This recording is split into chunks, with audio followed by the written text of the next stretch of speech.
Hello दोस्तों, आपका स्वागत है मेरे चैनल फिल्मी ज्ञान में। प्लीज सब्सक्राइब करें मेरे चैनल को। चलो फिर कहानी को शुरू करते हैं। आर्यन का दिल अभी इतना मजबूत नहीं हुआ था कि वह अपने जज्बातों को पूरी तरह दबा सके। जब उसने अपनी ही लड़कियों को जलील होते देखा तो उसके अंदर कुछ टूट गया। एक अजीब सी बेबसी उसे अंदर से खा रही थी। उसका ध्यान भटकने लगा। जो पिल वो बना रहा था उसमें गड़बड़ होने लगी। फनेस में जड़ी बूटियों का सार आपस में टकराने लगा। सब कुछ बस फटने ही वाला था। अगर आधा मिनट और ऐसे ही चलता तो सारी मेहनत बेकार हो जाती।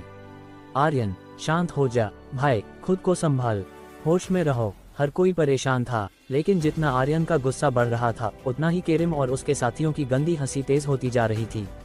नरभाल, इनके कपड़े उतार दे, देखते हैं कितनी सुंदर है ये। देखो इनकी सफ़ेद त्वचा और पतली कमर, वाह कमाल की है। अगर ये मेरी होती तो मैं नर्क से भी वापस आकर इनकी हिफाजत करता। हद है, खुद को मर्द कहते हो और अपनी लड़कियों की भी रक्षा नहीं कर सकते। मर जाना चाहिए तुझे। भीड़ से तानों की बौछार हो रही थी। आर्यन का गुस्सा अब रुकने वाला नहीं था। उसके अंदर से जो शक्ति उठ रही थी वो बार बार क्रिम्सन ड्रैगन की सीमा को तोड़ने की कोशिश कर रही थी। ये शक्ति किसी और की नहीं, खुद आर्यन की थी। इतनी तेज कि क्रिम्सन ड्रैगन भी उसे रोक नहीं पा रहा था। डरते हुए क्रिम्सन ड्रैगन बोला, नील भाई, अब मुझसे नहीं रोका जा रहा। अगर मास्टर ऐसे ही रहे तो उनका ये खूनी दिल उसे खा जाएगा। समुद्री ड्रैगन भी गुस्से में दहाड़ा, इन कमीने लोगों को सबक सिखाते हैं। चलो सबको कुचल डालते हैं। उसका स्वभाव वैसे भी तेज था, अब तो उसकी सहनशक्ति जवाब दे रही थी। ब्लड ड्रैगन और पॉइजन ड्रैगन भी गरज उठे, हम तैयार हैं। अगर आज इन्हें नहीं रोका तो ये सोचेंगे कि हमारा मास्टर कमजोर है। लेकिन इससे पहले कि वो कुछ करते, नील ड्रैगन ने जोर से कहा, कोई भी बेवकूफ़ी मत करना। हम अभी सामने नहीं आ सकते। अगर हम प्रकट हो गए तो पूरा अमृतद्वीप हिल जाएगा। याद है ना, जब हम पहली बार आए थे क्या हुआ था। हर बार अपनी शक्तियां दिखाना जरूरी नहीं होता। ये लड़ाई मास्टर की है, उसे खुद ही इसे झेलना होगा। नील ड्रैगन चिल्लाया, मास्टर खुद को संभालो, तुम्हें शांत होना होगा। आर्यन का दिल चीख उठा, शांत रहूं? इतनी आसानी से होता तो तुम खुद क्यों नहीं हो जाते शांत? अब चाहे कुछ भी हो, मैं पीछे नहीं हटूंगा। वो पूरी तरह गुस्से में था। उसे लग रहा था अगर मैं अपनी ही लड़कियों को नहीं बचा पाया तो जीने का हक नहीं है मुझे। क्या महाविद्यालय, क्या ड्रैगन क्षेत्र, कौन का विनाश। जब अपने ही लोग सुरक्षित नहीं तो दुनिया जीत कर क्या करोगे। उसका दिल अंदर ही अंदर टूट रहा था। और तभी एक अनजानी सी मधुर शक्ति उसके अंतर्मन पर बरसने लगी, जैसे अमृत की फुहारें गिर रही हों। एक ही पल में उसका सारा गुस्सा गायब हो गया। उसके अंदर जो खून उबाल मार रहा था वो जैसे शांति में बदल गया। ये शक्ति बहुत ही रहस्यमयी और बहुत गहरी थी। उसी पल आरू कांपती हुई जमीन पर बैठ गई। उसके मुंह से धीमे से निकला, भाई आर्यन, तुम्हें जीतना ही होगा। और फिर उसकी आंखें बंद हो गईं। एजकांत ने फौरन उसे पकड़ लिया। उसकी आंखों में आंसू थे। वह आरू की उस शक्ति से परिचित था जो अभी उसने इस्तेमाल की थी।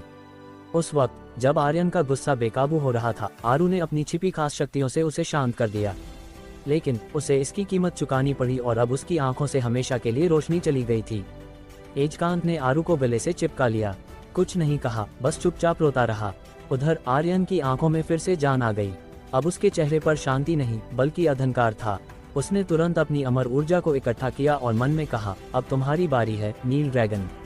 नील ड्रैगन का चेहरा सख्त हो गया। उसने गहरी आवाज में कहा, मास्टर, आपने अभी 14 डेविल आकाशीय जड़ी बूटियां डाली हैं, उनकी शक्तियां पहले ही काबू से बाहर होने को तैयार है। अगर अब हम अपनी शक्ति भी इसमें डालेंगे तो मुझे डर है कि आप अब सोचने का वक्त नहीं है। आर्यन ने कहा। वो थोड़ी सी भी देरी बर्दाश्त नहीं कर सकता था। जितनी जल्दी हो सके उसे पिल तैयार करनी थी। उसने जोर से दहाड़ मारी, अब शुरू करो। नील ड्रैगन बोला, ठीक है मास्टर, लेकिन खुद को संभाल कर रखिएगा। हम शुरू कर रहे हैं। अचानक एक गहन सन्नाटा पसरा। मैदान के ऊपर आसमान में काले बादल छा गए, जैसे कोई भयंकर तूफान आने वाला था। नवम ड्रैगन पिल है ना? तो अब देखो असली ड्रैगन पिल क्या होती है। नील ड्रैगन भेजो। उसी समय आसमान में एक चमकदार बिजली कड़की और नील ड्रैगन की शक्तियों की एक लहर सीधी फनेस पर गिरी। फनेस के भीतर का तरल जो पहले ही उबाल मार रहा था अब आग की नदी में बदल गया। हर बूंद में जैसे ज्वाला की तपिश थी जो बाहर निकलने को बेताब थी। ऐसा लग रहा था मानो कोई प्राचीन राक्षस उसमें कैद होकर छटपटा रहा हो। आर्यन ने अपनी पूरी ताकत झोंक दी और फनेस की अग्नि और तरल पर नियंत्रण बनाए रखा।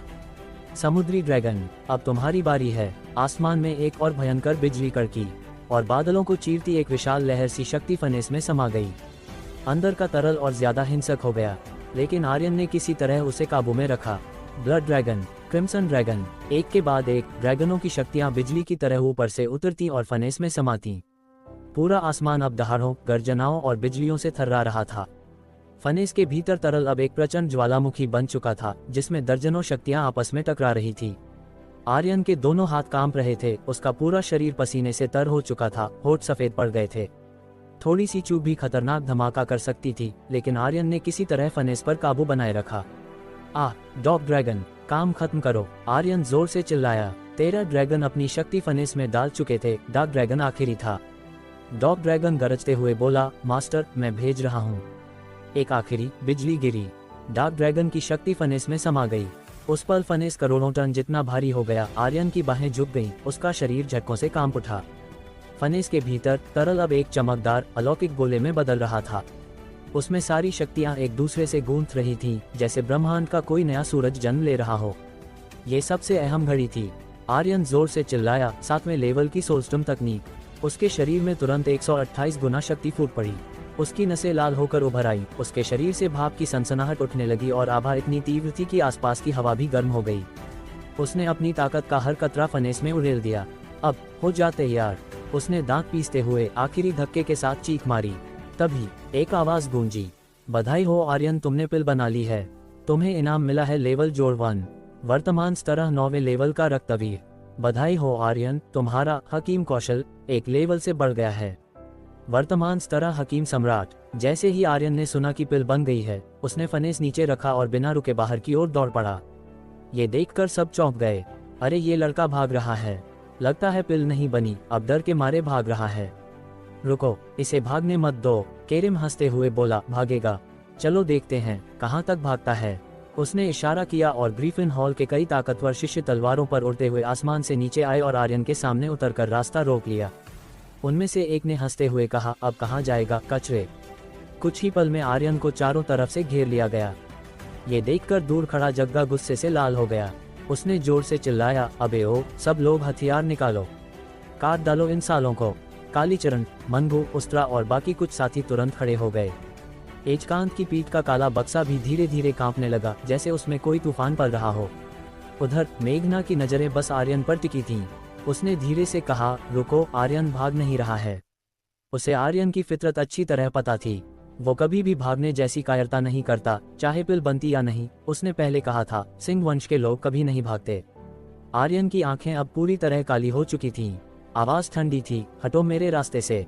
साले, क्या हमें धमका रहा है? मारो इसे। 8 शिष्य उस पर एक साथ झपट पड़े, लेकिन उनके पास पहुंचने से पहले ही आर्यन की मुट्ठी कस गई और उसके हाथ में ड्रैगन स्लेयर आ गया। उसकी आंखों में अब सिर्फ खून था। उसके शरीर में पहले से ही 128 गुना शक्तियां उफन रही थी। Dark dragon slash.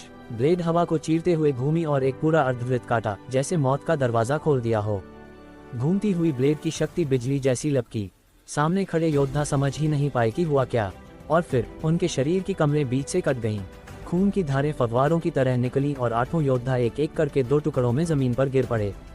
सिस्टम ने लगातार 8 बार ऐलान किया। आर्यन एक पल के लिए भी नहीं रुका, वो बस आगे बढ़ता चला गया। यह 8 शिष्य मामूली नहीं थे, ये सब स्वर्णवीर लेवल के योद्धा थे। हर एक की ताकत आर्यन से ज्यादा थी, पर फिर भी आर्यन ने उन्हें एक ही बार में खत्म कर दिया। पूरा मैदान सन्नाटे में डूब गया। सबकी नजरें जमीन पर खून में लथपथ 8 लाशों पर टिकी थी। पर केरिम को इससे कोई फर्क नहीं पड़ा, उसके चेहरे पर तो अजीब सी मुस्कान थी। उसने हंसते हुए कहा, लड़के, अब चाहे तेरे पंख भी निकल आएं, तुझे तो मरना ही है। लेकिन वो अपनी बात पूरी भी नहीं कर पाया था कि आर्यन ने दौड़ते हुए पलटकर कहा, केरिम, मुझे ज्यादा गुस्सा मत दिला, नहीं तो मिटा डालूंगा तुझे।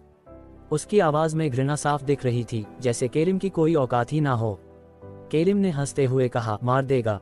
अच्छा, चल आ जा फिर, देखते हैं तेरी औकात क्या है, और ये भी देखेंगे कि सप्तचक्र महाविद्यालय से दुश्मनी लेकर कितनी दूर भाग पाता है।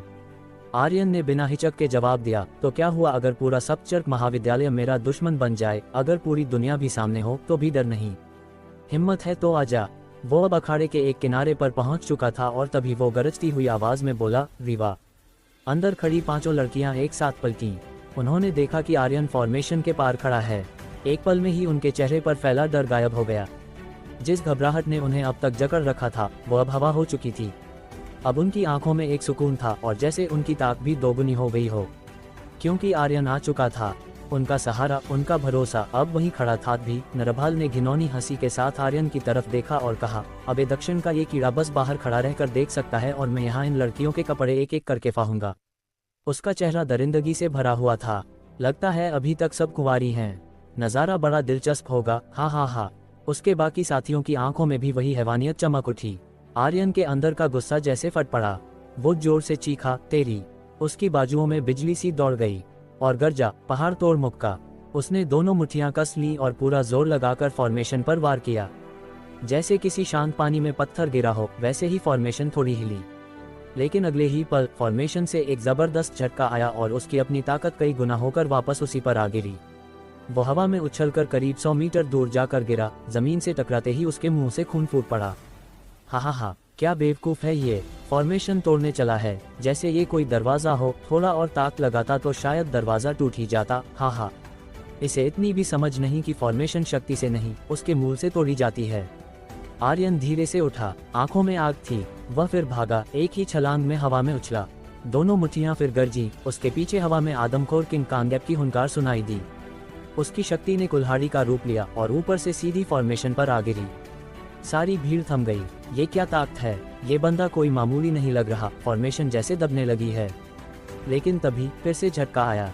फॉर्मेशन ने भीतर से एक जोरदार प्रतिक्रिया दी, जैसे कई झंझावात एक साथ आर्यन की ओर भेजे गए हों। आर्यन का शरीर सीधे ऊपर आकाश की ओर उड़ गया। हा हा हा, क्या हुआ, अब कहाँ गई तेरी ताकत? शक्ति तो है पर अक्ल नहीं, इसी को कहते हैं अक्लबंद योद्धा। आर्यन का शरीर दूर आसमान में कहीं खो गया। किसी को समझ नहीं आया वो गया कहाँ। ज्यादातर को तो यही लग रहा था कि अब वो कहीं घायल होकर पड़ा होगा।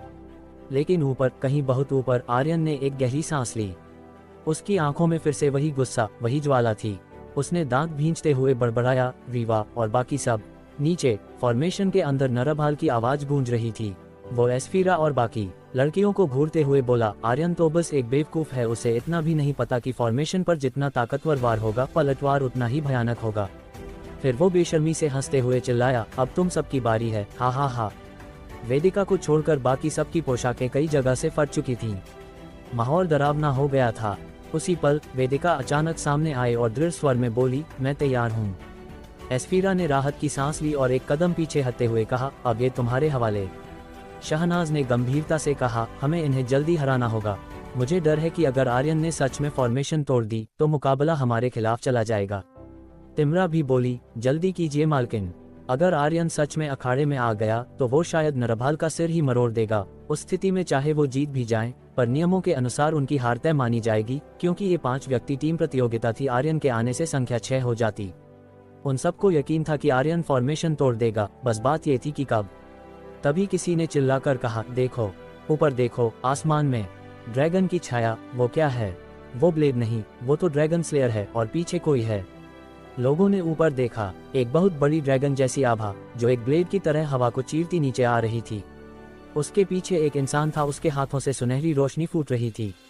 आर्यन के हाथों में मोनाक दस्ताने थे और उसकी मुट्ठियों में समाई थी पहाड़ तोड़ मुके की पूरी ताकत।